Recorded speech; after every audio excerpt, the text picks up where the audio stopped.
السلام عليكم ورحمة الله وبركاته. الحمد لله نحمده ونستعينه ونستهديه ونستغفره ونعوذ بالله من شرور أنفسنا ومن سيئات أعمالنا. من يهده الله فلا مضل له ومن يضلل فلا هادي له. أشهد أن لا إله إلا الله وحده لا شريك له. أشهد أن سيدنا محمدا عبده ورسوله. اللهم صل وسلم وبارك على سيدنا محمد الفاتح لما أغلق والخاتم لما سبق ناصر الحق بالحق والهدي إلى صراطك المستقيم صلى الله عليه وعلى آله وصحبه حق قدره ومقداره. اللهم نور بالكتاب بصري وأطلق به لساني واشرح به صدري واستعمل به جسدي بحولك وقوتك فإنه لا حول ولا قوة إلا بك. سبحانك لا علم لنا إلا ما علمتنا إنك أنت العليم الحكيم. لا حول ولا قوة إلا بالله العلي العظيم. أما بعد, alhamdulillah kita rafa'kan kesyukuran, rasa terima kasih kita kepada Allah Ta'ala dapat kita sambung pengajian kita kitab Idaman Penuntut. Kitab Idaman Penuntut, alhamdulillah. Kita masuk rukun sembahyang yang terakhir sekali. Muka surat 58 yang Jawi, Rumi 28. Apa tak bunyi?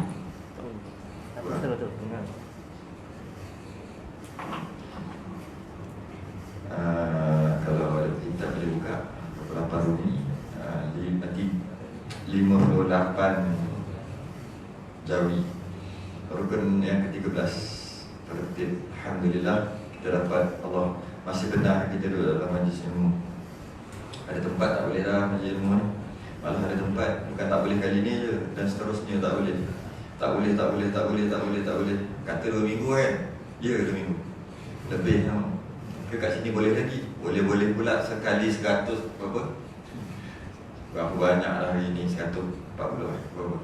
Allah. Risau tu. Sebab apa risau? Risau apa? Risau tak adanya majlis ilmu, tak adanya solat berjemaah, ataupun kurangnya solat berjemaah. Walaupun boleh buat tapi dengan kadar, ataupun orang dihadkan orang makin sikit, makin kurang lah malaikat rahmat turun. Majlis ilmu tak ada, lagilah malaikat rahmat tak ada kat situ. Lagi kurang malaikat rahmat turun, lagi lambat lah musibah bala nak terangkat. Itu yang kita risau kat situ. Mudah-mudahan hari ni je kot, esok turun balik kot, belas-belas InsyaAllah. Tapi kalau tengok tu banyak di apa? Betul tu kan, yang tembok-tembok kan, apa dia panggil? Kluster tembok. InsyaAllah hari ni kita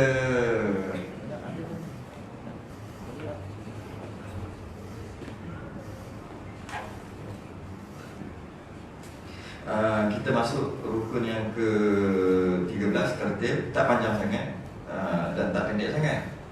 Cuma kebetulan pula hari ni ada program di depan ni, tahlil dan sebagainya. Jadi kita rasa cukup lah kot masa kita ada tu untuk kita bahas berkaitan dengan tertib. Dalam kitab kita tulis pendek, tapi saya akan bahas panjang sehingga lebih kurang 50 minit. Qala al-mu'allif rahimahullahu ta'ala wa nafa'ana wa iyyakum bi'ulum fid darin amin ya rabbal alamin. Yang ke-13 tertib. Sekadar bagi tahu tu tertib. Iaitu selain daripada rukun-rukun yang dituntut diperbuat serentak, seperti niat dengan takbiratul ihram, Fatihah dengan berdiri. Niat dengan takbiratul ihram tu satu cerita. Fatihah dengan berdiri satu cerita lain. Dan lain-lain, mana-mana yang dahulu hendaklah didahulukan mengikut susunannya. Itu Allah, habis dah. Mudah aja sebut, tapi bahas dia panjang sebenarnya. Pengarang kita tulis pendek aja, perbahasan dia panjang. Iaitu pertama disebut kat sini tertib. Sebelum kita bahas panjang lagi, kita kena faham tertib tu apa. Secara mudahnya, secara umumnya, yang dahulu didahulukan, yang kemudian dikemudiankan. Tu pun bahasa lama tu. Bahasa mudah lagi, ikut turn lah. Ikut turn lah. Tu tertib. Biarlah yang dulu tu dulu. Nak langkah tangga tu biarlah satu-satu. Janganlah, mana boleh kita nak langkah yang 3 dulu baru pergi yang kedua. Macam mana tu nak menyundur. Jadi tertib ni ikut turn lah. Yang mana dahulukan dulu lah. Jangan yang sepatutnya sekejap lagi dia buat, akan datang dia buat siap-siap. Dia tak nama tertib. Jadi tertib ni maksudnya yang kita perlu buat dulu, yang perlu buat kemudian buatlah kemudian selepas pada itu. Penting juga berkaitan dengan tertib ni, untuk kita bahas berkaitan dengan tertib ni agak penting, kerana dalam hukum syarak, dalam ibadah kita banyak berkaitan dengan tertib. Saya nak kiah ke lain balik. Banyak ada yang kena mengena dengan tertib ibadah kita. Ada yang kita panggil wajib tertib. Wajib mesti ikut susunan. Macam mana sembahyang dan sebagainya yang kita tahulah. Dan adanya sunat ikut tertib. Ada sunat tertib. Kalau tak ikut tak boleh, kan? Ada yang afdal tertib. Afdal, terbaik buat tertib. Jadi 3 lah. Ada yang wajib tertib. Antara yang wajib tertib, selain daripada kita akan bahas bab solat ni, antara yang wajib tertib yang tidak diambil endah zaman sekarang ni adalah turutan wali. Saya kiyah itu. Turutan wali, iaitu wali tertib dia mesti ayah dulu. Lepas tu baru datuk tertib, anak perempuan yang nak kahwin ni. Tak boleh langkah terus kepada adik-beradik dan sebagainya. Malah wali hakim pun tak boleh. Sebab ayah tu ada lagi. Itu yang berlaku sekarang ni, yang pergi kahwin kat Thailand tu. Kan? Ayah elok-elok ada lagi kat rumah. Bawa anak tu pergi keluar 2 marhalah, pergi keluar untuk kahwin. Langkah tu wali tu. Sebagian ulama yang dulu semua kata tak sah. Ulama sekarang ni je ada lagi tafsirannya. Sebab mana bolehnya langkah tertib? Ada ayah tiba kahwin pakai wali lain. Pakai wali adik-beradik pun tak boleh kalau ada ayah tu. Dia ikut tertib, dia mesti ayah, lepas tu datuk, lepas tu seterus ke atas. Datuk moyang tu lah. Kalau tak ada, barulah yang lain-lain tu. Barulah cari adik-beradik yang laki. Adik-beradik seribu sebapa. Adik-beradik lelaki dan sebagainya lah. Turutan kisah anak saudara, bapa saudara, sepupu dan sebagainya. Itu ada tertib dia. Penting. Tanpa faham tertib tu, anak yang dilahirkan itu anak apa tu? Sebab kahwin tanpa tertib wali yang sebenar. Kita tak ambil berat pasal tu. Kerana itulah kalau lepas dah masuk mahkamah dan sebagainya kena bayar denda, silap-silap kena kahwin sekali lagi atau kena nikah sekali lagi tu. Kita silap-silap kena nikah sekali lagi. Sikitlah saya konak ke situ. Dan ada tertib dalam dia bagi contoh yang ditutup serentak seperti niat dan takbiratul ihram. Dia panggil tertib lafzi. Secara lafaz je kita kata tertib. Kan pertama mesti niat, lepas tu takbiratul ihram. Macam mana nak niat dulu baru takbiratul ihram? Kan kita tahu sembahyang ketika takbiratul ihram dalam tu ada niat. Itu kan serentak, tapi ditulis dalam kitab yang pertama niat, yang kedua takbiratul ihram, yang ketiga berdiri. Kadang-kadang yang pertama berdiri, Allah, macam tu pula. Sekarang mana dulu nak buat? Secara lafzi, secara lafaznya macam tertib 1 2 3, maksudnya serentak. Tu ada juga tertib jenis tu. Dituntut perbuat serentak seperti niat dan takbiratul ihram. Kalau ikut nombor niat baru takbiratul ihram. Tapi yang amal buat macam tu tak sah sembahyang. Kita tahu kan? Tak sah sembahyang. Dia niat dah baru Allahu akbar. Tak sah sembahyang. Dalam kitab fiqh yang pertama adalah niat, yang kedua adalah takbiratul ihram, yang ke-13 adalah tertib. Dengan maksud kena niat dulu baru takbiratul ihram. Ikut habis tak sah sembahyang. Habis tu kenapa dia buat nombor? Dia panggil tertib secara lafaz, lafzi. Nak bagi tahu je. Tapi sebenarnya bukan tertib, sebenarnya serentak. Itu ada satu. Dan dia bagi contoh yang kedua, Fatihah dengan berdiri. Baca Fatihah tu mesti berdiri. Mana dulu berdiri ke baca Fatihah? Tapi kalau dari segi nombor, berdiri dulu baru Fatihah. Ya kan? Kan? Berdiri lepas tu Fatihah, rukun seterusnya. Jadi bila dari segi nombor 3 4 5 tu berdiri dulu baru Fatihah, hakikatnya mana ada berdiri dulu, berdiri dah lama. Jadi sekadar lafaz, nak nombor, nak bagi numbering aja. Nak buat nombor, bila dah nombor, sebenarnya tertib yang dahulu kan. 4 dulu ke 5 dulu, tak, serentak. Dia panggil tertib sekadar lafaz saja. Sebenarnya dia tak tertib, dia serentak. Itulah yang disebut yang pertama tu. Cuma yang lain dia kata dan lain-lain. Mudahnya dia dan lain-lain. Pandai-pandailah orang mengajar. Bagi contoh lain. Betul? Yang mana dahulu hendaklah didahulukan mengikut susunannya. Allah, mudahnya. Orang mengajarlah payah sikit. Macam mana nak terangkan apa maksud tu? Maka kalau kita tengok dalam tertib-tertib lain, Kita sebelum kita masuk bab solat, kita masuk tertib dari segi tayamum, muka dulu baru tangan, sapu. Dari segi wuduk, muka, tangan, kepala, kaki. Itu dia punya tertib. Kena ikut, tak ikut tak boleh. Ada tertib pula jenis tertib apabila ada balutan jabirah.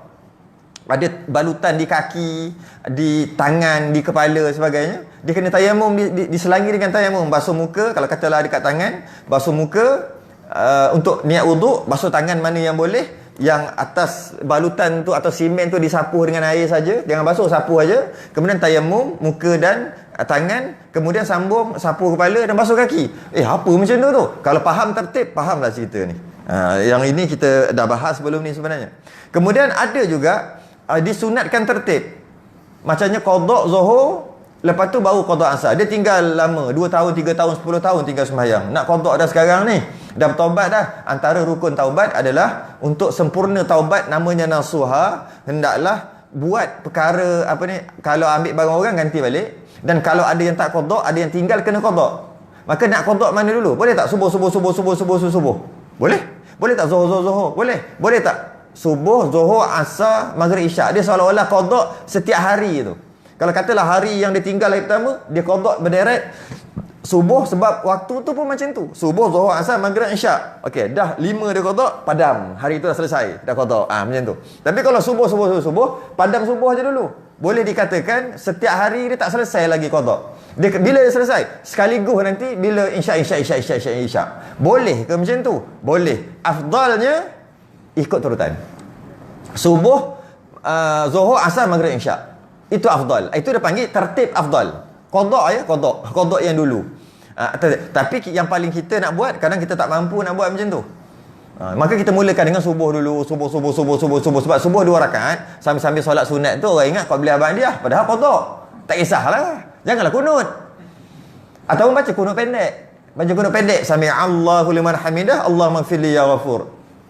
Apa tu wasallallahu sampai habis. Betul, sujud. Sempat orang ingat dia baca Sami Allahu liman hamidah, Rabbana lakal hamd ke hamdan katsiran tayyiban ke. Dia bacalah beberapa yang agak panjang sikit. Tangan tak payah angkat.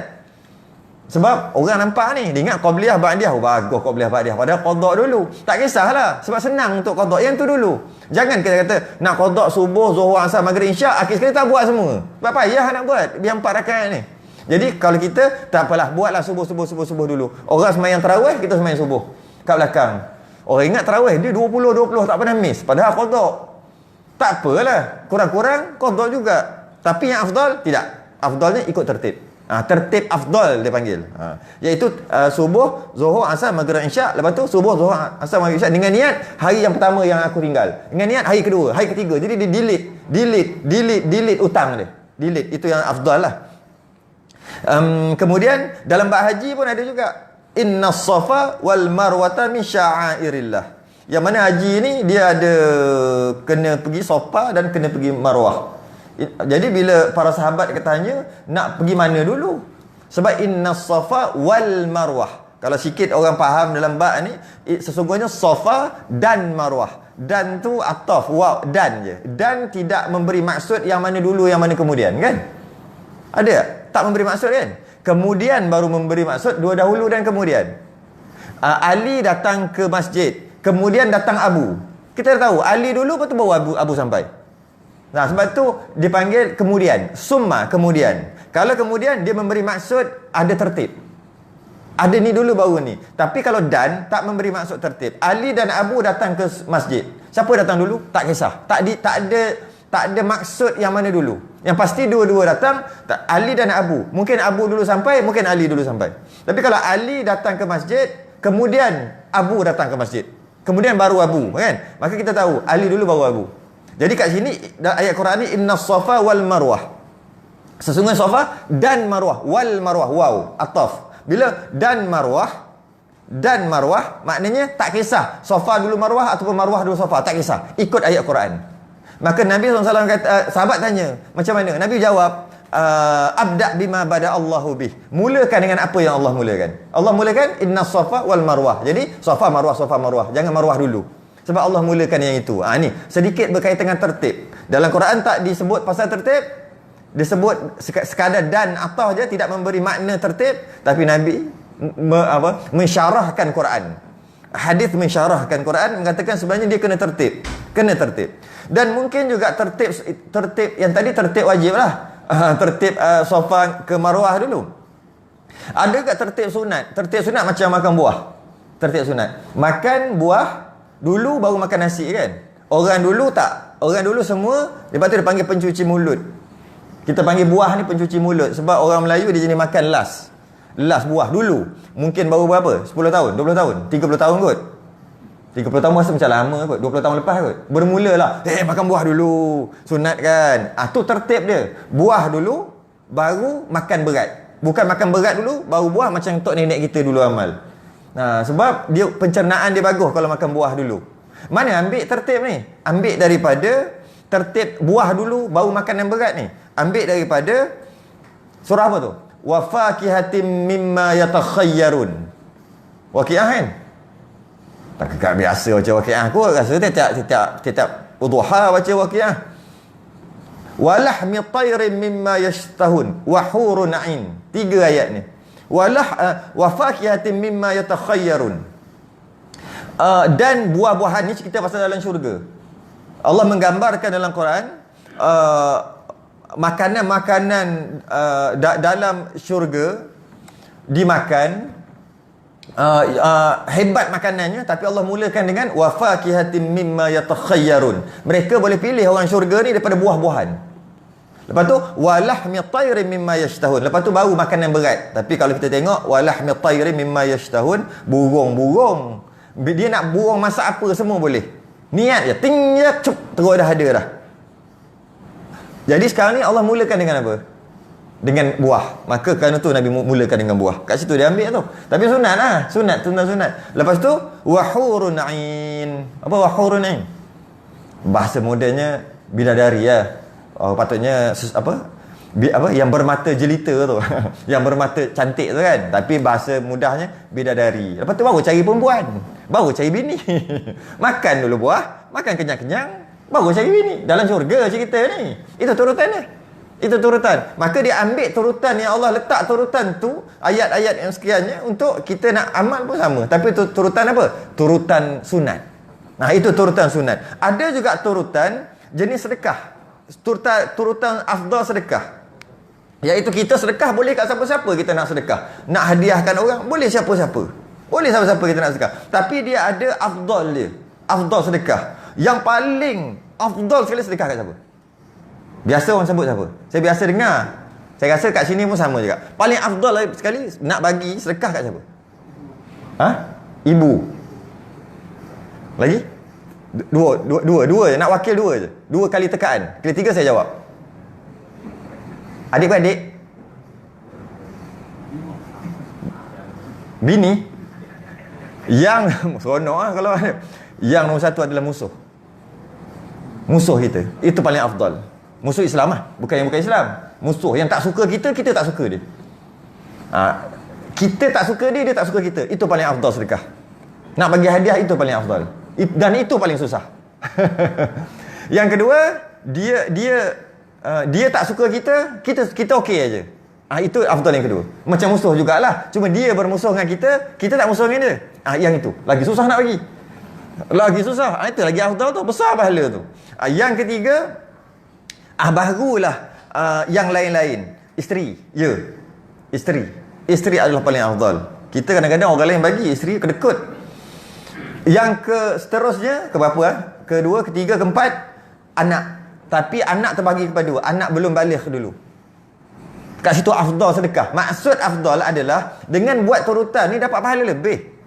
Yang seterusnya, anak yang dah baligh, sedekah. Jadi maknanya kalau ada anak belum baligh, ada anak dah baligh, sedekah dekat anak yang belum baligh lebih besar pahala sedekah dengan anak yang dah baligh.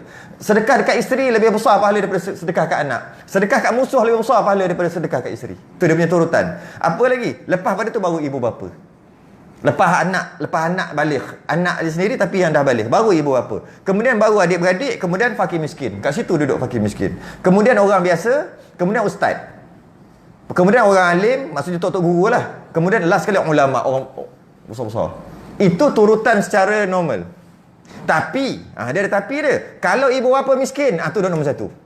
Tu cerita lain. Ibu bapa nak makan pun tak boleh. Itu lain lah. Ni cerita secara normal. Semua okey, kaya semua. Kalau tiba-tiba adik-beradik kebulu, takkanlah musuh juga bagi adik-beradik lah. Tapi adik-beradik bagi tu afdal bagi kat dia, bukan atas dasar adik-beradik, atas dasar kebulu dia tu. Dia dah sampai miskin, kena minta-minta kat orang. Abangnya, adiknya kaya, takkan nak bagi ke orang lain. Itu afdal dia duduk nombor satu, tapi bukan atas dasar adik-beradik. Bukan atas dasar adik-beradik sahaja, atas dasar dia susah. Ibu bapa sampai kena nak minta-minta pinjam-pinjam beras ni, bukan dia anak ramai ni. Maksud tu afdal yang tu lah, bukan dasar atas dasar ibu bapa. Yang saya sebut tadi, ibu bapa duduk nombor 7 ke nombor 6 tadi, ibu bapa kaya. Ibu bapa yang kaya. Yang maksudnya tak ada masalah pun dengan duit, dengan makanan, dengan rezeki dia tak ada masalah. Itu dari segi turutan lah. Ustaz yang duduk ujung pun ustaz yang okey je. Tapi kalau ustaz tu dia nak pergi untuk menyampaikan dakwah dan sebagainya, itu bab lain, duduk nombor satu lah. Sebab nak sebar, nak kena ada orang backup kat belakang. Tak ada orang backup je nak pergi sebarkan dakwah. Itu dah masalah lain lah. Itu dah bukan masalah tu. Sebab tu kata tok guru ke apa kan. Ya orang ulama duduk terakhir, kita seronok nak bagi ulama. Sedang ulama duduk afdal yang terakhir sekali. Jadi tapi ulama ni dia ada menyampaikan situ, ada situ apa kereta nak pergi minyak sebagainya, dia nak bagi, itu bukan masalah ulama tu. Itu cerita nak menyampaikan, nak menyebarkan dakwah, yang itu duduk nombor satu lah balik. Ini secara umum, secara umum. Dan tertib juga dalam sembahyang, kita masuk bab sembahyang, dan tertib mula-mula lepas Allahu Akbar doa iftitah. Tu tertib dia. Allahu Akbar, Allahu Akbar kabira. Ataupun Allahu Akbar wajhatu. Mana-mana pun boleh lah. Itu tertib dia. Tiba-tiba dia langgar tertib. Dia Allahu Akbar, a'udzubillahi minasyaitanirrajim. Oleh kerana dia melanggar tertib, tak ada dah fadilat doa iftitah. Tak ada dah. Allahu Akbar kabira. Alamak, lupalah. Allahu Akbar kabira atau wajhatu, tak ada. Tak ada. Baca-bacalah. Tak ada dah fadilat doa iftitah. Sebab nama iftitah buka. Tiba-tiba dia buka dengan a'udzubillah. Tak habis lah. Tu tertib dia. Tu tertib. Jadi kalau langgar tertib tu tak batal. Cuma hilang fadilat. Dia banyak jenis tertib. Ada tertib sunat, ada tertib wajib. Dan tertib juga tertib surah selepas Fatihah. Baca surah selepas Fatihah. Itu tertib sunat. Dan tertib sunat. Dan dia pun buat surah dulu baru Fatihah. Maka surah dia tak dikira. Dengan maksud tak ada pahala surah dia. Dengan maksud lepas Fatihah amin dia kena baca surah balik. Itu tertib sunat. Saya nak bagi tahu jenis-jenis tertib. Jenis-jenis tertib. Dan tertib juga dia terbahagi kepada 3 tertib. Yang mana pengarang kita tulis sikit aja. Dia sebenarnya terbahagi kepada 3. Yang pertama, rukun dengan rukun. Tertib rukun dengan rukun. Rukun sembahyang dengan rukun sembahyang. Tertib ni duduk, ni bangun balik. Itu tertib perbuatan. Rukun fi'li, rukun perbuatan. Dia ada tertib perbuatan dengan perkataan dalam sembahyang. Allahu Akbar dulu baru rukuk tu. Ada jenis tu. Ataupun terbalik. Rukun tadi rukun perkataan dulu baru perbuatan. Ini rukun perbuatan dulu baru perkataan. Ada jenis rukun tu. Yang mana kalau yang tadi tertib perbuatan atas perbuatan kena macam ni dulu. Jika dia langgar tertib tu batal. Jadi kita tegang satu-satu. Langgar tertib rukun fi'li perbuatan batal. Okey. Ada satu lagi tertib yang kedua, tertib dari segi rukun fi'li dengan qauli. Perbuatan dan bercakap dengan perkataan. Rukun kan? Kan ada rukun macam-macam. Yang mana kita dahulukan yang qauli dulu, perkataan dulu baru perbuatan. Tengok keadaan, ada yang batal, ada yang tak batal. Ataupun dahulukan yang fi'li dulu, perbuatan dulu baru qauli, ada yang batal. Kita akan bahas satu-satu nanti. Yang ketiga, dia langgar tertib perkataan atas perkataan. Maksudnya rukun qauli yang macam ni tapi dia tukar. Tak ikut tertib. Ada yang batal, ada yang tak batal. Ada 3 lah maknanya. Kita akan bahas satu-satu. Yang pertama, dia tak tertib, tidak tertib seperti dia rukuk dalam keadaan tak baca Fatihah. Rukuk dalam keadaan tak baca Fatihah. Maknanya baca Fatihah rukun perkataan. Rukun qauli. Rukuk rukun fi'li. Maknanya tertibnya adalah Fatihah dulu baru rukuk. Dia tak rukuk tanpa Fatihah, dia telah melanggar. Bila dia melanggar, batal solat.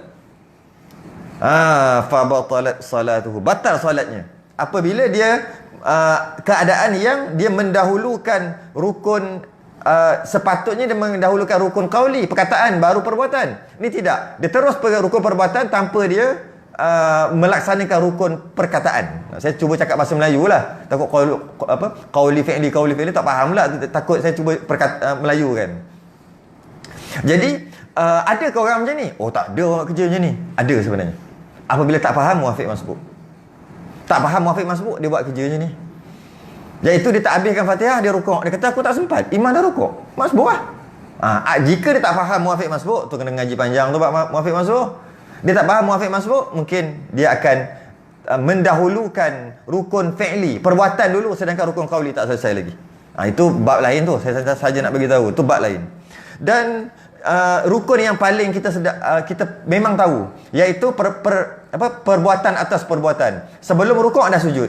Itu tak ada siapa yang buat lah. Sebelum rukuk dah sujud, memang batal lah. Sepatutnya rukuk dulu, i'tidal baru sujud. Dia rukuk terus sujud, tak i'tidal. Contohnya, maka batal. Itu senang. Ada juga dia meninggalkan qauli atas qauli yang batal. Maksudnya dia tukar. Dia salam dulu. Dia sebenarnya lepas tahiyat tu, dia akan baca tahiyat, selawat, kemudian salam. Dia tukar. Maksudnya rukun perkataan dia tukar. Dia mendahulukan, iaitu dia salam dulu, Assalamualaikum warahmatullahi, baru at-tahiyatul mubah. Batal. Itu pun kita tahu lah kot. Nampak kat situ. Batal. Dan ada juga dia meninggalkan tertib qauli fi'li pula, perbuatan dengan perkataan. Macam mana? Dia takbiratul ihram sebelum qiyam. Sebelum berdiri. Berdiri itu rukun perbuatan. Takbiratul ihram tu rukun perkataan. Sepatutnya berdiri dulu, baru takbiratul ihram. Dia belum berdiri lagi dah takbiratul ihram. Ada orang buat macam ni. Boleh jadi ada kot orang yang dia nak cepat saja ni. Sebelum berdiri lagi, duduk macam tu dah Allah dah, ya kot, Allahu akbar ke. Contohlah. Okey, apa lagi? Apa lagi? Antara mungkin terjadi juga dia jadi makmum. Sama juga. Bila imam buat salah, imam tinggal rukun, imam sujud sekali, imam tak rukuk tu tak logik lah kan. Biasa sujud lah. Imam sujud sekali je. Imam sujud sekali, ataupun imam tambah rakaat. Yang ini biasa terjadi. Dia jadi pak turut. Maka dinamakan menambah rukun, dinamakan dia itu tak ikut tertib. Dia jadi pak turut. Imam sujud sekali, lepas sujud terus bangun rakaat kedua. Contoh, sujud rakaat pertama sekali je. Pernah terjadi ni. Pernah 2-3 kali saya dengar. Sekali. Dia macam terlupa lah masa sujud tu, macam dah 2 kali tu. Dia terus Allahu akbar, bangun. Makmum tadi Allahu akbar, duduk di antara 2 sujud. Macam nak buat? Yang pak turut ni turut bangun. Namanya dia telah mendahulukan rukun fi'li, sedangkan dia kena sujud dan kena bangun. Soalannya kalau dia sujud macam mana dengan imam? Macam mana nak buat kes ni? Saya ulang saya akan jawab ujung sikit. Saya nak tengok, nak bajet masa ni. Sebab ada program satu lagi nak bajet masa.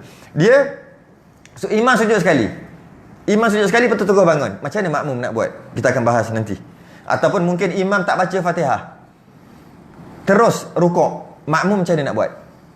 Ataupun imam baca Fatihah tinggal ayat yang viral baru ni, tempat saya tu. Ingat viral baru ni, bulan Ramadan 2 tahun lepas. Saya masuk harian metro, habis masuk semua. Ingat? Ada? Yang imam tertinggal 1 ayat kan? Ihdinas siratal mustaqim kan? Tertinggal kan? Viral mana tu? Berjuta-juta orang tengok. Saya tahulah siapa dia, saya tahulah masjid mana. Tempat kami tu. Bukan orang lain. Orang lain. Macam mana nak selesai masalah tu? Ramainya tak tahu nak buat apa. Imam bukan aku baca Fatihah sempurna. Lepas tu rukuk. Macam mana nak buat? Itu yang tak akhir. Itu nanti, last sekali. Saya nak bajet masa ni. Jadi biasanya berlaku perkara ni bila tak mengaji, tak ada ilmu, meninggalkan rukun Fatihah. Rukun sepatutnya Fatihah, tapi dia tinggalkan sebab pak turut dia tak tahu nak buat apa. Maka dinamakan juga tak ikut tertib jugalah istilahnya. Dinamakan tak ikut tertib. Okey, habis. Dan meninggalkan tertib qauli, meninggalkan tertib qauli atas qauli. Contohnya dia selawat dulu sebelum tasyahud. Yang ini tak batal. Yang tadi qauli, dia salam dulu baru tasyahud awal. Assalamualaikum warahmatullahi at-tahiyatul mubarakatuh salawatut thayyibah, itulah batal. Kita pun faham benda tu. Tapi ada yang tak batal, iaitu dia selawat dulu. Duduk-duduk aja Allahu akbar, asyhadu an la selawat. Allahumma salli ala sayyidina Muhammad, ala sayyidina Muhammad, lepas tu at-tahiyatul mubarakatuh salam. Jadi dia telah mendahulukan rukun qauli di atas rukun qauli juga. Selawat dulu, selawat yang pertama tu bukan selawat pada Nabi tu kan rukun pada tahiyat akhir. Kemudian dia baru at-tahiyat, dia baru tahiyat, rukun juga. Dia telah mendahulukan tu. Batal, yang ni tak batal. Yang batal dia salam dulu, rukun qauli juga, baru tahiyat, yang tu batal. Jadi dia tak batal. Bila tak batal, dia buat macam mana? Lepas dia habis baca tahiyat, dia kena baca selawat balik. Kerana selawat dia tak kira bukan pada tempatnya. Dia kira lara. Okey? Itu sedikit. Kadang-kadang kita tak terfikir pun benda tu. Dan kita pun tak pernah buat. Sebab kita orang Melayu, saya selalu sebut, orang Melayu tak buat kerja macam ni. Orang Arab suka buat kerja macam ni.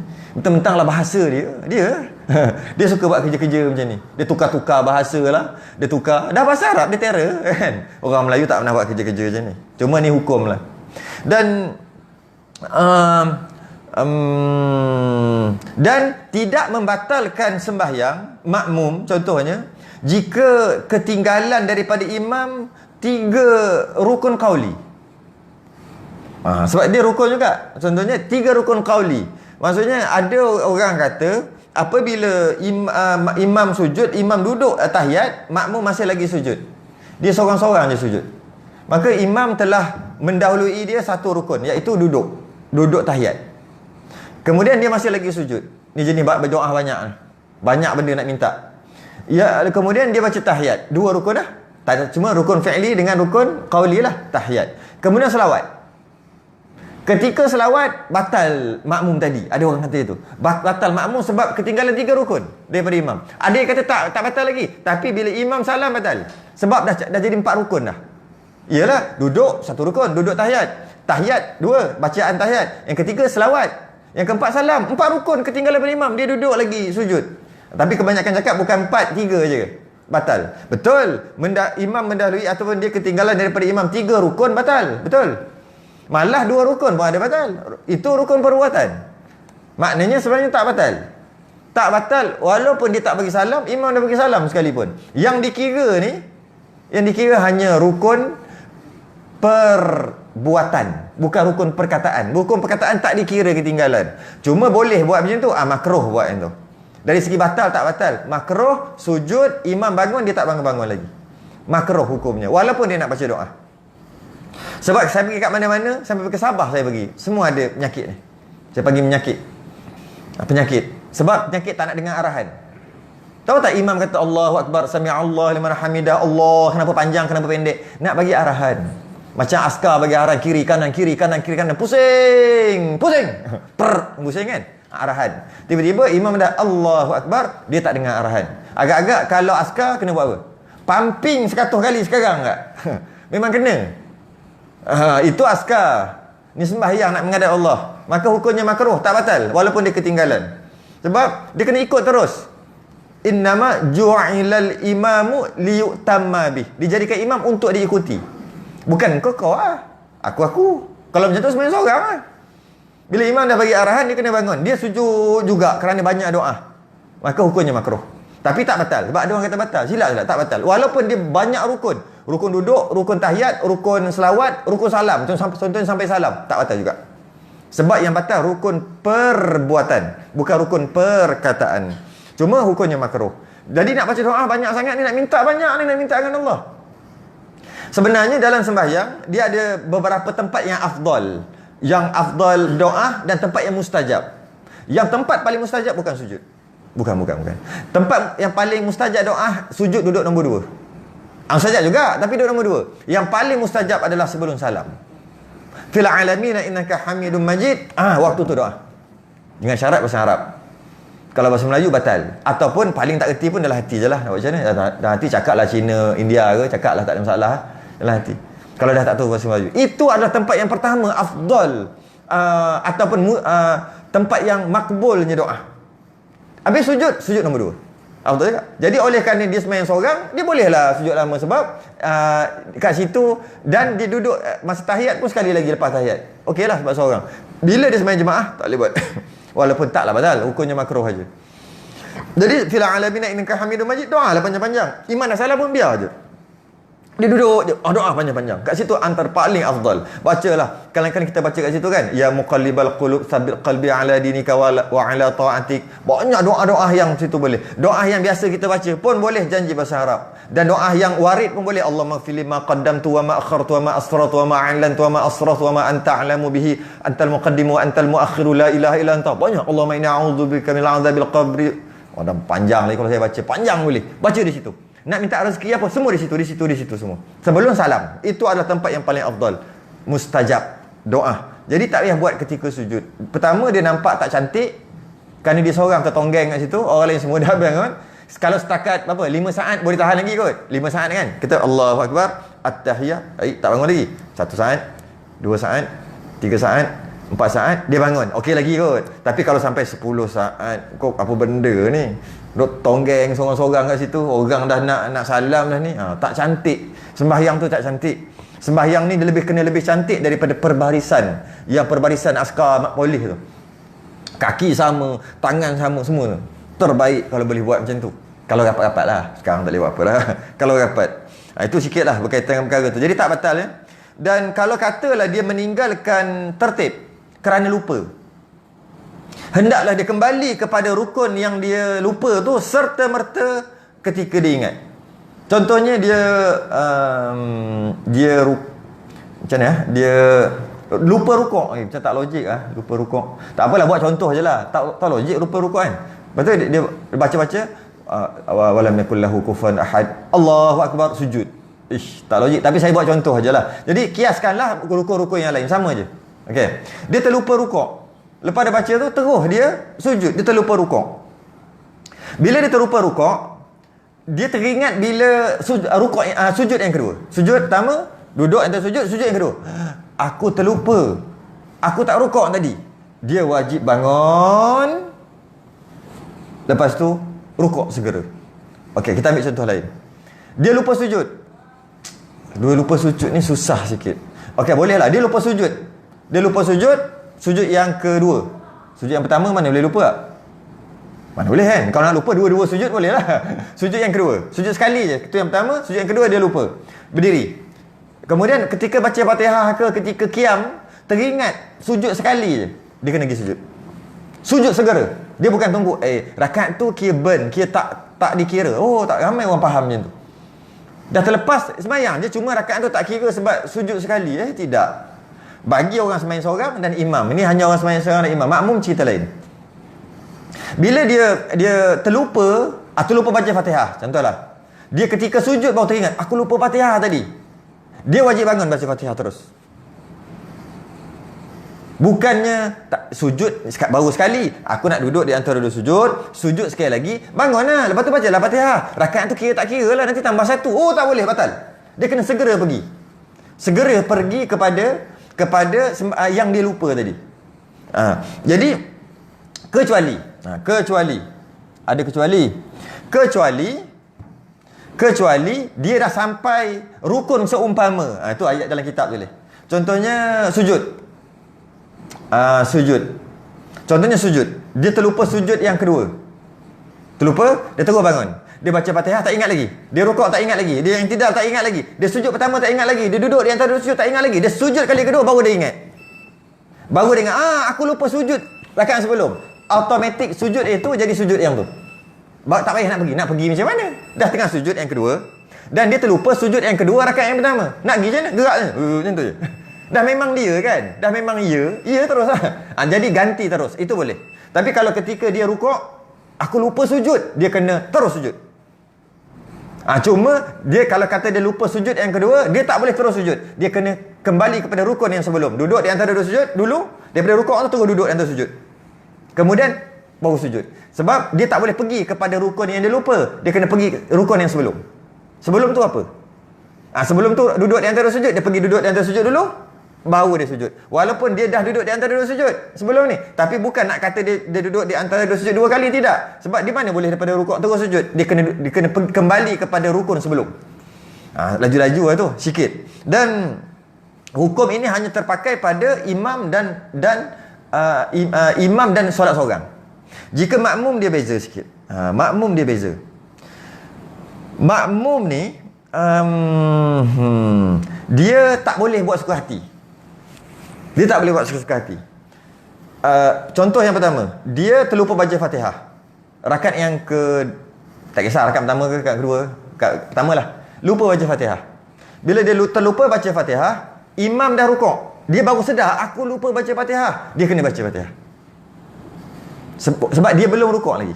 Dia baca Fatihah. Dimaafkan dia 3 rukun panjang. Imam sujud ke, imam duduk atau sujud, imam sujud balik, tetap dia kena habiskan juga. Lepas tu dia kejar imam. Tapi kalau dia teringat, aku terlupa baca Fatihah, atau teringat imam Allahu Akbar, dia pun Allahu Akbar, aku lupa baca Fatihah, dia tak boleh kembali. Dia kembali batal makmum. Nampak beza tak tadi? Tadi sembahyang seorang dia kena kembali. Ketika dia rukuk, aku lupa baca Fatihah, dia kena berdiri terus baca Fatihah. Tapi kalau dia makmum tak boleh. Dia beza. Dia kena ikut imam. Kerana tuntutan mengikut imam lagi kuat masa tu. Habis, nanti dia kena tambah satu. Dia pelik, orang kata dia tu lah muazzin, dia tu lah Bilal, dia tu lah qomat tadi. Kenapa kita semua bagi salam dia tambah? Kenapa? Dia lupa baca Fatihah. Ketika rakaat pertama, rakaat kedua, rakaat ketiga, rakaat empat, dia lupa. Yang dia sedar setelah dia rukuk ataupun dia sujud. Dah ada sujud. Alamak, lupa baca Fatihah tadi. Berangan. Tak kisahlah rakaat yang mana pun, tak batal. Tapi boleh pergi ke? Tak boleh pergi, kau makmum. Yang boleh pergi sembahyang seorang dengan imam. Kalau imam pergi pun penting juga nanti kan. Tu nanti sekejap lagi cerita tu. Jadi macam mana dia nak buat? Dia kena ikut imam aja. Lepas imam salam dia tambah. Kenapa Bilal tambah dia qomat? Pelik lah. Ada pelik, tak pelik pun. Ada macam-macam benda boleh berlaku kerana dia tambah. Soh kat depan ni, soh kat belakang semuanya tak masbuk. Semua bagi salam. Soh kat depan je ada tiba-tiba masbuk. Tak pelik, tak pelik. Macam-macam boleh berlaku. Kalau kita masuk hukum bekah ni, macam-macam boleh berlaku. Jadi itu. Jadi jika makmum dia tak boleh ikut peraturan tadi. Jika dia imam, dia kena ikut peraturan. Peraturan iaitu ingat aja terus kena pergi ke situ, ataupun ingat aja terus pergi ke rukun sebelum untuk laksanakan rukun yang dia lupa. Untuk laksanakan rukun yang lupa. Kalau sembahyang seorang dah jadi imam, makmum tu biar dulu. Makmum yang wara lah waktu tu nanti dulu. Tapi kalau dia dah sampai rukun yang seumpama, rukun tu juga baru teringat, tak nak buat apa, nak pergi macam mana, dah memang rukun tu. Dia lupa rukuk, dia ingat bila rukuk yang kedua, yang rakaat yang seterusnya. Baru ingat ketika rukuk. Habis nak pergi rukuknya lah. Kan kat tengah rukuk. Macam tu goyang-goyang, tak payah. Kira halal. Kira itulah rukuk dia. Kira itulah rukuk dia yang lepas. Dikira dia kena tambah satu lagi nanti. Macam tu juga Fatihah. Dia baca Fatihah, lupa Fatihah, dia teringat ketika dia tengah baca Fatihah rakaat yang kedua. Tak payah nak pergi-pergi dah. Memang tempat tu. Terus ganti je terus. Terus ganti. Iaitu dia kena tambah satu lagi. Okey, itu. Saya rasa cantik dah tu nak berhenti ni. Yang terakhir yang saya janji tadi, yang terakhir. Macam mana kalau imam terlupa baca Fatihah ataupun imam baca Fatihah tak sempurna macam yang viral tu? Mungkin ataupun boleh kita kata imam terlupa sujud, samalah juga. Macam mana makmum nak buat? Ini penting sangat-sangat. Sangat-sangat penting. Okey, kita ambil imam tak terlupa baca Fatihah. Ataupun mana-mana ayat dia terlupa nak baca. Makmum pula kalau tak tahu habis cerita lah. Ikut je lah. Mana dia tak tahu kan. Bila tak tahu nak buat macam mana. Yang tahu ni imam terlupa baca mana-mana Fatihah ataupun semua Fatihah ataupun ayat tertinggal satu tu, langkah ayat tu. Apalah, tak kisahlah. Macam mana ni? Tak apalah. Makmum pula sepatutnya dia kena tegur. Itu yang patut. Kita cerita yang tak patut ni. Yang patut selesai masalah. Yang duduk belakang imam tu dia kena jangan subhanallah. Kau subhanallah, imam kata baru rakaat pertama. Tak sempat apa-apa lagi subhanallah apa benda ni, tambah rakaat apa terlebih ke terkurang apa baru aku takbir tadi. Rupanya tertinggal satu ayat, tak boleh tak subhanallah. Habis tu macam mana? Baca balik ayat tu. Yang dia lupa tu baca balik. Kan kalau budak-budak tahfiz ni kalau lupa surah, lupa bacaan Quran, kan kawan dekat belakang tu bantu baca. Sama lah juga. Imam lupa ni, baca balik. Iyyaka na'budu wa iyyaka nasta'in. Kuat. Imam, aku dah nak bismillah baca surah ni. Apa hal? Iyyaka na'budu wa iyyaka nasta'in. Iyyaka na'budu. Takkanlah imam baca Fatihah balik. Tak apalah. Walaupun dia buat ulang balik. Memang kena ulang balik pun. Sebab dah lama dah dia loading. Kecuali dekat. Contohnya, Ar-Rahman Maliki Yaumiddin. Ihdinas siratal mustaqim. Kan? Maliki Yaumiddin. Ihdinas sirat. Maknanya Iyyaka na'budu tak ada kan. Baru ihdina je terus bantu orang belakang. Iyyaka na'budu wa iyyaka nasta'in terus bantu. Dia pun lupalah iyyaka na'budu. Itu tak apa, tak payah ulang balik. Terus sebab pendek. Ini dah amin. Dah habis macam tu dah. Ataupun kalau bukan amin pun ketika tu makmum tolong iyyaka na'budu wa iyyaka nasta'in. Tak dengar, dia tak peduli. Dia sambung baca. Iyyaka na'budu wa iyyaka nasta'in. Amin, dia seorang-seorang je amin. Iyyaka na'budu, tak peduli. Lepas tu baru teringat, iyalah terlupa iyyaka na'budu. Itu kena ulang pada bismillah balik imam tadi. Sebab dah lama sangat putus mualat. Kita pun dah bahas berkaitan Fatihah wajib mualat kan. Wajib tertib dan wajib mualat. Putus dia kena baca bismillah. Bukannya subhanallah. Itu yang makmum perlu buat, yang ideal, yang sepatutnya. Yang berlaku ni nak cerita yang tak sepatutnya lah. Makmum duduk belakang tahu tapi nak buat macam mana? Nak jerit. Ataupun makmum duduk depan tapi macam mana nak buat? Cara nak buat tegur. Kalau yang makmum yang tak boleh nak buat apa ni, macam mana nak buat? Dia tak dibenarkan rukuk. Dia rukuk dia batal. Tak benar. Sebab imam tak baca Fatihah, lepas tu imam rukuk, maknanya imam telah meninggalkan tertib. Yang mana sebelum rukuk mesti Fatihah. Imam tak baca Fatihah. Tu baca tu tak sempurna. Kira tak sah Fatihah dia. Sembahyang sah, Fatihah tu tak sah. Kena imam rukuk. Imam telah melangkah rukun. Makmum tak boleh ikut. Makmum yang tahu tak boleh ikut. Habis duduk situ lah. Subhanallah pun boleh masa rukuk. Kalau tak nak subhanallah pun boleh, sunat aja. I'tidal. Sujud, makmum duduk diam je dekat situ. Tak boleh ikut. Tak boleh ikut. Sehinggalah imam naik pada rakaat seterusnya. Imam naik pada rakaat yang seterusnya, imam baca Fatihah kan. Itu sebenarnya rakaat pertama imam. Kita kata, kita tu siapa? Makmum kata ini rakaat pertama imam. Makmum kata. Sebab yang tadi tu tak sah. Sebab rukuk sujud semua tak sah. Kali ni dia baca Fatihah betul. Maka sah. Tapi dia baru rakaat pertama. Imam kata dia rakaat berapa? 2 kan? Dia kata, makmum kata rakaat pertama. Kemudian sujud, duduk tahiyat. Imam tahiyat tak? Imam tahiyat sebab dia kata dah 2 rakaat kedua. Makmum kata, woi baru 1. Makmum tak boleh tahiyat, makmum kena naik. Makmum tahiyat batal. Maksudnya memang lawan imam je kerja ni.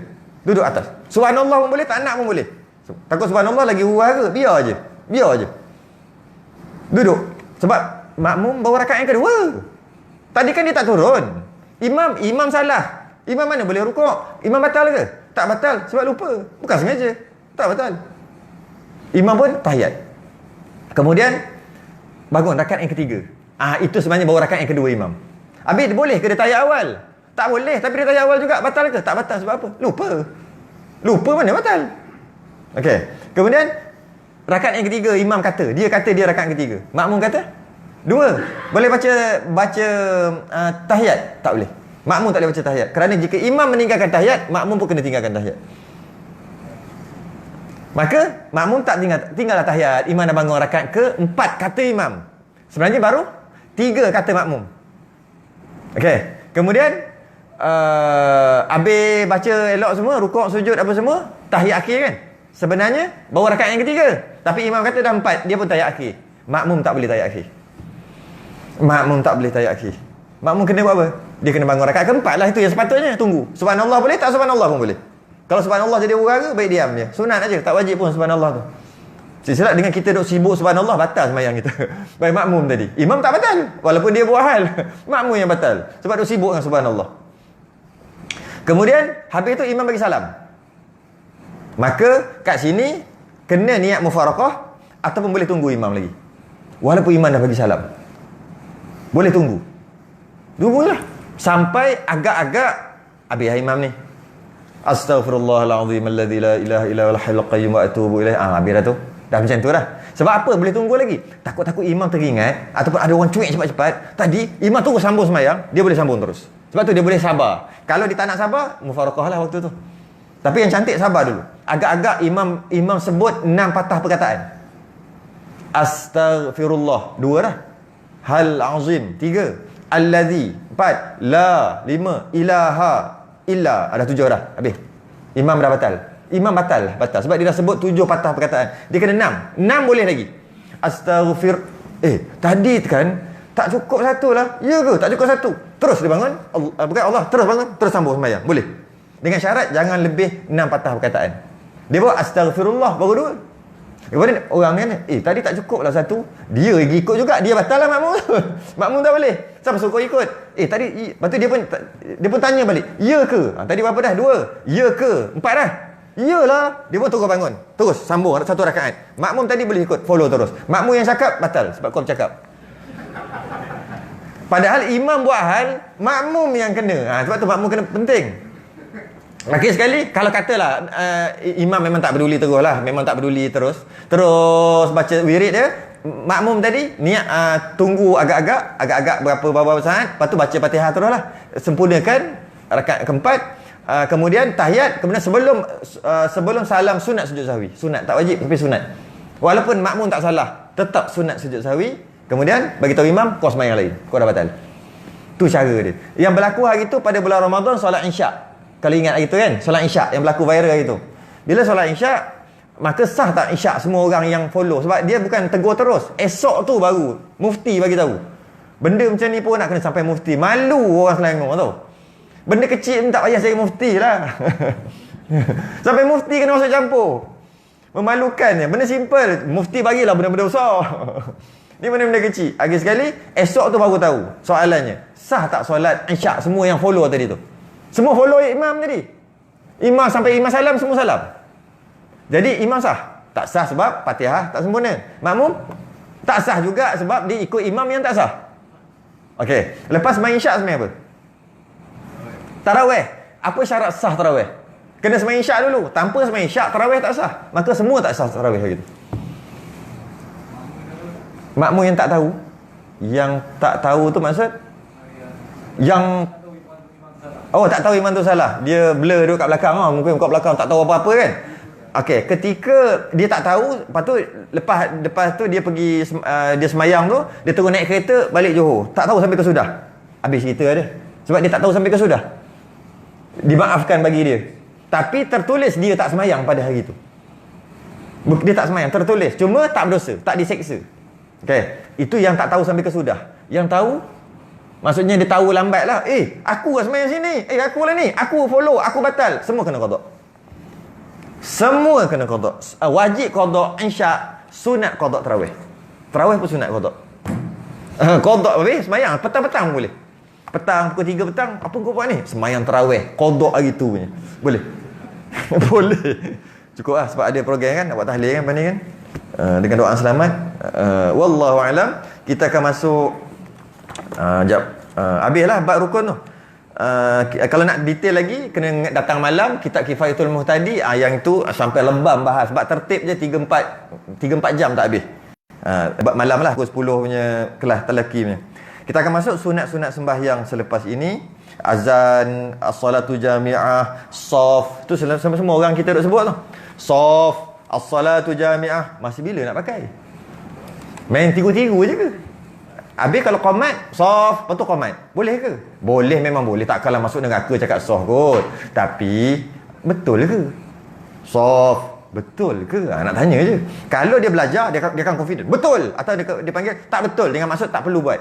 Bukan berdosa lah. Benda sunat kan? Jangan kata dosa pula. Kenapa beratur ramai-ramai masuk neraka ni? Kata soft, sebelum qomat. Tak ada macam tu kan? Ngarut lah.